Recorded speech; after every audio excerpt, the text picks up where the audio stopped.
நேரம் போய்கொண்டே இருக்கிறது, குளிப்பாட்டுவோமா? அது மௌலவியின் குரல். என்னை குளிப்பாட்ட தயாராகின்றார்கள். எனது மகன் என்னை குளிப்பாட்டுகிறார். சிறு வயதில் எத்தனை முறை நான் என் மகனை என் கைகளால் கழுவியிருப்பேன். சிறு வயதில் எத்தனை முறை நான் என் மகனை என் கைகளால் கழுவியிருப்பேன். இப்போது எனது மகன் கடைசியாக என்னை கழுவுகிறார். அழுகிறார், அழுகிறார், அழுது அழுது என்னை கழுவி முடிக்கின்றார்.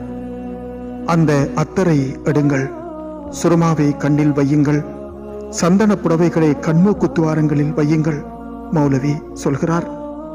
அந்த அத்தரை எடுங்கள், சுருமாவை கண்ணில் வையுங்கள், சந்தன புடவைகளை கண்மூக்கு துவாரங்களில் வையுங்கள், மௌலவி சொல்கிறார். கவனிட்டு முடிக்கப்படுகின்றேன். எனது முகத்தை மட்டும் மூடாமல் கடைசியாக யாரும் பார்ப்பவர்கள் வாருங்கள் என்று கூறுகிறார்கள். எனது மனைவி, மக்கள், சகோதரங்கள், குடும்பங்கள் கடைசியாக என்னை பார்த்து ஓலமிட்டு அழுகிறார்கள், ஓலமிட்டு அழுகிறார்கள்.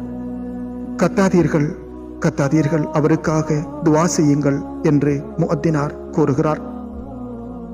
நான் சந்தூக்கில் வைக்கப்படுகின்றேன், நான் சந்தூக்கில் வைக்கப்படுகின்றேன். அழகிய தக்பீருடன் அவசர அவசரமாக நான் தனிமையில் வாழப்போகும் கபரடிக்கு என்னை எடுத்துச் செல்கிறார்கள். என்னை முன்வைத்து தொழுகையும் நடாத்துகிறார்கள். இப்போது எனது கடைசி நேரம், இப்பொழுது எனது கடைசி நேரம். என்னை மட்டும் இந்த மண்ணுக்குள் வைத்துவிட்டு எல்லோரும் கலைந்து செல்ல இருக்கின்றார்கள்.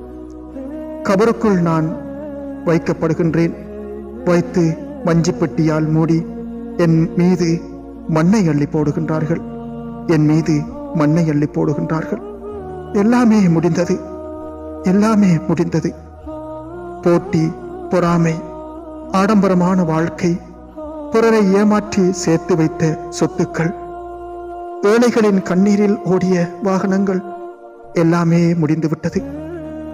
கடைசியாக என்னை தனிமையில் இந்த இருள் நிறைந்த வீட்டுக்குள் வைத்துவிட்டு எல்லோரும் கலைந்து செல்லும் சத்தம் மட்டும் என் காதில் கேட்கிறது. என்னை தனியாக வைத்துவிட்டு எல்லோரும் கலைந்து செல்லும் சத்தம் மட்டும் என் காதில் கேட்கிறது. இனி எனது புதிய வாழ்க்கை ஆரம்பம், இனி எனது புதிய வாழ்க்கை ஆரம்பம்.